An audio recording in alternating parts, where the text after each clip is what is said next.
Mucha gente viene aquí a Israel pensando que hay lugares donde se desprende una especie como de energía, ¿no? Incluso lamentablemente vemos esto también dentro de algunos cristianos evangélicos que más que espirituales son místicos, y no confundan una cosa con otra. Hay cristianos evangélicos que más que espirituales son gente mística. Dice, uy, voy a ir a tocar las piedras del muro porque allí hay algo. Aquello es un muro. En el momento en el que nosotros creamos que esta piedra o la del muro o esta de Betesda o el sepulcro de Jesús, etcétera, etcétera, tienen ciertos poderes de energías, estamos cometiendo idolatría. Al Señor tu Dios adorarás y a Él solo servirás. Es una tragedia que un pueblo tan culto y tan bendecido tenga que ponerse de cara a una pared como los niños castigados cuando éramos pequeños, ¿se acuerdan? Que nos castigaban de cara a la pared, castigados. Yo no tengo que orar mirando a un muro porque mi Señor Jesucristo vive en mi corazón. No tengo por qué ir a un muro, ni tengo por qué venir aquí, pero hay cristianos, por ejemplo, he visto muchos hermanos que cuando llegan a las aguas del río Jordán se vuelven locos y están tratando de comprar una botellita para llevarse agua del Jordán, para regalársela a no sé quién en España o en su respectivo país, porque parece como que el agua del Jordán es agua bendita, ¿no? Y eso es el espíritu católico, que a veces la gente ha salido de la Iglesia Católica, pero todavía el catolicismo no ha salido de ello, ¿no? Pensando que la tierra, la cruz, la piedrecita, el agua, etcétera, etcétera, contienen una energía. Yo espero que no haya ninguno en este grupo que tenga ese rollo en la cabeza, porque eso no es bíblico, eso no es de Dios. En el momento en el que tú pienses que, bueno, que aquí como estuvo el Señor, bueno, es que lo importante no son las piedras, lo importante es que aquí estuvo el Señor e hizo un milagro. Pero yo no vengo aquí a recibir una bendición especial porque el Dios que servimos en nuestros respectivos países es exactamente igual que el que está aquí. Es más, a mi Señor Jesucristo aquí se le escupe y se le blasfema, y en mi país, por ejemplo, en muchos lugares no. Quiero decir que no caigan en la trampa, no caigan en ese misticismo ridículo, absurdo y antibíblico de pensar que este lugar tiene un magnetismo, tiene una energía especial porque aquí estuvo el Señor. La misma palabra lo dice, aquí estuvo el Señor. Pero lo importante no es el lugar donde Él estuvo, lo importante es que Él estuvo aquí, y eso es lo verdaderamente importante, ¿vale? Entonces yo espero que cuando vayan al río Jordán, hombre, si te quieres llevar agua al Jordán, pues te la puedes llevar, pero a ver si me entiendes, que es un agua, fíjate cómo sería el agua del Jordán en algunos puntos, que cuando le dijo el profeta Eliseo a aquel leproso, bueno, pues si quieres ser sanado, métete en el río Jordán 7 veces, y él dijo, en mi país hay ríos que están más limpios que este que está todo lleno de barro. Dice, pues vete a tu país a bañarte si quieres. Sí, no es porque este agua sea un agua santa o sea un agua diferente, sino era un acto de obediencia y de humillación. Eso es lo importante del relato bíblico, no en sí el agua, no en sí el lugar, ¿no? Entonces, bueno, aquí viene la gente a ver el estanque de Betesda, que es lo bíblico, pero esto no tiene nada que ver con la Biblia, ¿verdad? Esto no tiene absolutamente nada que ver con la Biblia. Entonces, la gente a qué viene aquí, pues a honrar. Hay una estatua entrando a la iglesia a la derecha de, pues lo típico, ¿no? De otra virgen, a Santa Ana, la madre o la madre del Señor Jesucristo, que no tiene nada que ver con el relato bíblico, pero a la gente siempre le gusta tener algo a lo que agarrarse, algo que tocar, algo que decir, bueno, lo toqué. Hermano, no caigan nunca en ese error. Porque aquí hay una cosa, en este país, en esta ciudad, mejor dicho, y ustedes lo pueden ver en internet para que sepan en qué consiste y cómo se manifiesta ese síndrome. Se llama síndrome de Jerusalén, que a mucha gente le pasa aquí. A un cierto tipo de persona le ataca el síndrome de Jerusalén, que se estudia en psicología, y aquí hay gente que va por la calle diciendo que son el profeta Elías, otros que son Juan el Bautista, otros que son Jesucristo. No lo hemos visto en este viaje, pero hay 2 o 3 por aquí por la ciudad que van descalzos, con túnicas, con manchas de sangre, con la cruz, diciendo que ellos son el Señor Jesucristo, y en eso consiste el síndrome de Jerusalén. Y cristianos evangélicos que yo he traído aquí, cuando regresan a sus respectivos países, no sé lo que les pasó, por lo menos yo no les enseñé eso, que empiezan a decir, uy, ya no nos podemos reunir el domingo, porque el día del Señor es el Shabbat. Y resulta que ahora nuestra Biblia está mal traducida y tenemos que aprender hebreo, porque claro, si no aprendemos hebreo, cuando lleguemos al cielo, ¿cómo nos vamos a comunicar con el Señor? Si Él nos habla en hebreo y yo hablo en quechua, pues ya me contarás a mí cómo me... Es decir, esas cosas raras y místicas que le pasan a algunos creyentes que después ni son judíos, porque nunca lo van a hacer, ni después son cristianos, ni van el sábado, ni van el domingo y se quedan en tierra de nadie. Se aprenden 4 palabras, 4 expresiones en hebreo, parece que han descubierto la pólvora, ya no se puede decir Jesús, porque parece que si digo en el nombre de Jesús, no me, hay que decir Yeshua HaMashiach. Oh, Yeshua. Entonces ahora ya me oye. Es decir, he estado 40 años orando en el nombre de Jesús y no ha servido de nada. Ahora tengo que decir Yeshua HaMashiach para que me oiga. Sí, esas ridiculeces, esas tonterías que no tienen ningún sentido y que los judíos convertidos, como por ejemplo el caso de Daniel y otros tantos, se ríen y dicen, pero hermanos, ¿qué están haciendo? ¿A qué están jugando ustedes? Y ahora llega el día del Shabbat y hay que poner las velitas y hay que encenderlas porque es el día del Señor y tal, y no saben ni qué es el día del Shabbat, ni cómo se celebra, ni nada por el estilo, ¿no? Me acuerdo que una vez estábamos comiendo en una casa y había una muchacha que era creo que era de Guatemala o de un país de Centroamérica, y era el día del Shabbat. Entonces, bueno, oramos por la comida, entonces yo cogí así el pan, lo partí para dar un trocito a cada uno y me dice, no, pastor, así no se puede partir el pan. Digo, ¿cómo se parte el pan, mi hija? Dice, no, usted tiene que partirlo, pero desde arriba lo tiene que estirar así para que sea como el maná. Digo, mira, escúchame una cosa. Déjate de estupideces, déjate de tonterías, como que el maná. Si dice la Biblia que cuando entraron en la tierra prometida ya cesó el maná. Entonces es como querer ir más allá de lo que dice la palabra. ¿Se dan cuenta? Entonces estamos disfrutando, están viendo cosas interesantes, pero nosotros tenemos una forma de ser que siempre y cuando no vaya en contra de la palabra del Señor, ustedes no tienen por qué ahora tener que aprender hebreo para poder comunicarse con el Señor, porque parece como que el Señor el español no lo entiende, ¿no? O no le vamos a entender a Él. Yo doy gracias al Señor de que nuestras Biblias, aunque no son unas traducciones perfectas, porque no hay ninguna traducción perfecta, todo lo que ustedes saben de la palabra del Señor y del Señor lo han aprendido de la Biblia que tienen. Por lo tanto, de mal traducida, nada.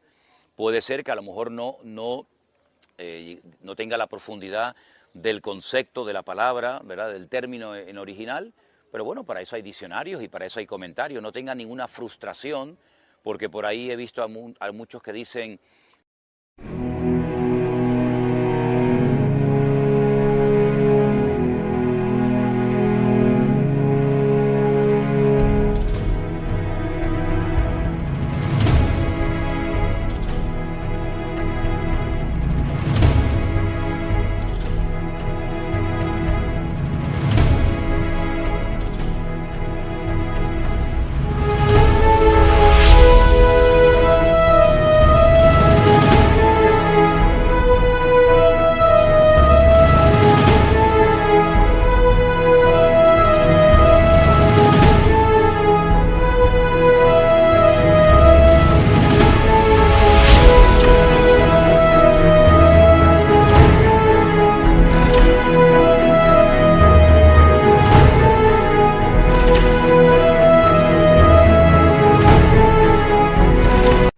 que nuestra Biblia está mal traducida y no sirve. ¿Y a usted quién le dijo eso?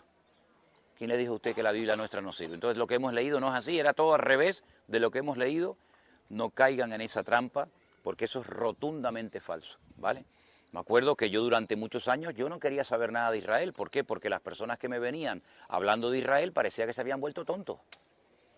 Recuerdo una vez una hermana que me llegó con un sobrecito así, pequeñito, de tierra, me llamó aparte. A mí ya cuando me llaman aparte ya me mosqueo, ¿no? Pues yo digo, aparte esta mujer a mí, ¿para qué me llama? Pastor, hablaba así despacito, en cámara lenta, ¿no? Todo lo contrario a mí, ¿no? Digo, hermana, venga, dése prisa que yo no puedo estar quieto 5 minutos. A ver, ¿qué me quiere decir? Pastor, es que le traigo algo de la Tierra Santa. Digo, dígame entonces, hermana. Y me dice, esto es Tierra Santa. Digo, bueno, mira, con todo mi respeto, esto es tierra como cualquier tierra del mundo. La santidad no la tiene la tierra, la santidad la tiene el Señor, que le da la santidad a la tierra. Como comencemos a darle a los objetos una santidad y un valor, es como los ídolos que son nada, pero el que adora al ídolo le da, este es para los viudas, este es para los casos imposibles, este es para los conductores, este es para los bomberos, y le damos nosotros a las cosas inanimadas el valor Entonces, no caigamos en ese error porque hay cristianos y cristianas que tienen esa tendencia a lo místico, ¿no? Claro, yo sé que el primer viaje es el que más impacta. El primer viaje a Israel es el que más impacta porque todo es nuevo, todo es novedad, todo te llama la atención. Pero miren, yo les voy a decir una cosa. El que no tiene a Cristo no tiene al Padre. Y el que no tiene al Padre no tiene al Hijo.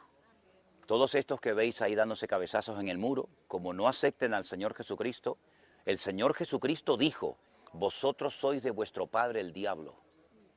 Uf, madre mía, qué fuerte, ¿no? Y si no os arrepentís, todos pereceréis igualmente. Cuando lleguemos a la presencia del Señor, el Señor no te va a pedir el pasaporte. ¿Eres judío? Ah, pase. ¿Eres de Honduras? No, tú no puedes entrar. El Señor no le va a pedir la nacionalidad a nadie. Lo que nos va a preguntar es qué hicimos con nuestro Señor Jesucristo, si lo reconocimos o no lo reconocimos. Por lo tanto, somos nosotros, no se olviden nunca de eso, somos nosotros los que tenemos que provocarlos, hacerlos a ellos y darles testimonio. Porque a mí el judío me podrá hablar del Antiguo Testamento y me podrá hablar de la Biblia de mi Señor, pero del Señor de la Biblia yo le puedo decir a Él 1000 veces más cosas de lo que Él me puede decir a mí, ¿verdad? Entonces no caigan en esa trampa de sentirse como inferiores. Claro, es que el pueblo de Dios fue el pueblo de Israel durante siglos, pero hoy en día dice la Biblia, y vosotros que no erais pueblo, ahora sois pueblo de Dios, real sacerdocio, nación escogida, ¿verdad? Por lo tanto, yo soy del pueblo de Dios, por supuesto que sí, y el Señor dice que todo aquel que crea en Él no se pierda, mas tenga vida eterna. Entonces el judío tiene que aprender de mí, y yo cuando voy y hablo con ellos me dicen, ¿y tú cómo sabes eso? Digo, bueno, eso es lo de menos, pero ellos se quedan sorprendidos de que gente que no somos judíos, sabemos de la Biblia igual o más que ellos, porque ellos han arrancado a propósito de la Biblia 27 libros. Ellos no tienen el Nuevo Testamento, no saben nada de Jesús, no saben nada de la iglesia, no saben nada del Apocalipsis. Entonces no caigamos en esa trampa de sentirnos como inferiores a ellos, porque todo lo contrario, más bien es todo lo contrario. ¿De acuerdo, hermanos? Bueno, allá pues arriba estábamos en la época de los bizantinos o de los cristianos. Aquí estamos en esta altura a la Edad Media. Como la ciudad ha ido subiendo, fíjense el arco, que era el techo, ha ido subiendo, pero ese arco lógicamente estaría mucho más alto. Si bajamos aquí, que hay una cisterna, pero no van a poder bajar todos porque es una cisterna de agua muy pequeña y es muy empinada, aquí fue donde se me cayó aquel viejito, ya bajaríamos a la época de los romanos. Entonces te das cuenta, los romanos abajo, la Edad Media aquí, los cristianos arriba, porque el estanque de Betesda no está todo igual, sino que tiene diferentes niveles según el tiempo que ha transcurrido. ¿Se dan cuenta? Fíjese la época en la que estamos aquí. Siglo XII, aquí estamos en la época de los romanos, y aquí se ve de una forma, mira, cisterna de la época de los romanos.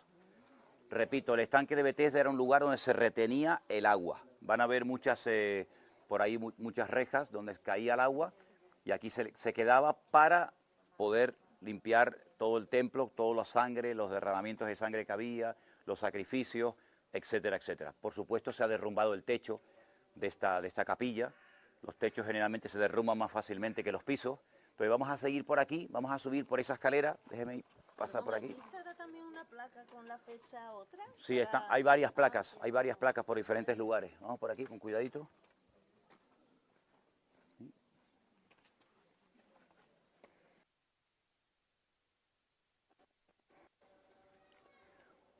Y esta es la parte del estanque de Betesda más antigua. Probablemente lo que cuente Juan capítulo 5 se refería ahí abajo, a esas escaleras. Esto era un estanque lleno de agua, esto no existía, por supuesto. Todo esto fue construido posteriormente, todo esto era un charco de agua enorme y ahí era donde se colocaban los enfermos.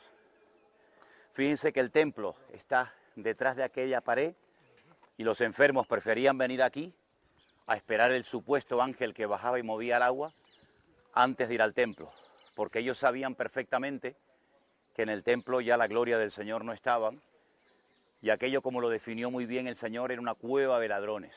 Entonces la gente prefería venir aquí.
esperando su supuesto milagro antes de irse al templo. Qué tragedia, ¿no? Dice que aquí había una multitud de ciegos, de cojos, de paralíticos, de gente enferma, esperando su milagro. Pero el único milagro que aquí se produjo fue el de Juan capítulo 5, cuando dice la Biblia que el Señor Jesucristo entró y sanó a aquel paralítico. ¿Por qué no sanó a todos? ¿Por qué los demás no le pidieron ser sanados? Bueno, parece ser que no les interesaba mucho, preferían, como hay gente, ¿no? Nunca olvidaré la experiencia que tuve una vez en una reunión que tuve en un auditorio en la ciudad de La Coruña, en Galicia, que me acerqué para orar por un señor que era ciego y me dijo, no, por favor, no ore por mí, no ore por mí. Digo, pero ¿usted no cree que el Señor le puede hoy sanar de la vista? Y me dijo, claro que lo creo, por eso no quiero que ore por mí. Digo, pero ¿y por qué? Dice, porque yo soy el presidente de una institución que en España se llama la ONCE, Organización Nacional de Ciegos de España. Y si él era sanado, perdía el puesto de trabajo. Entonces prefirió quedarse ciego antes de que oráramos por él. ¿Qué te parece? Es una leyenda como tantas que hay.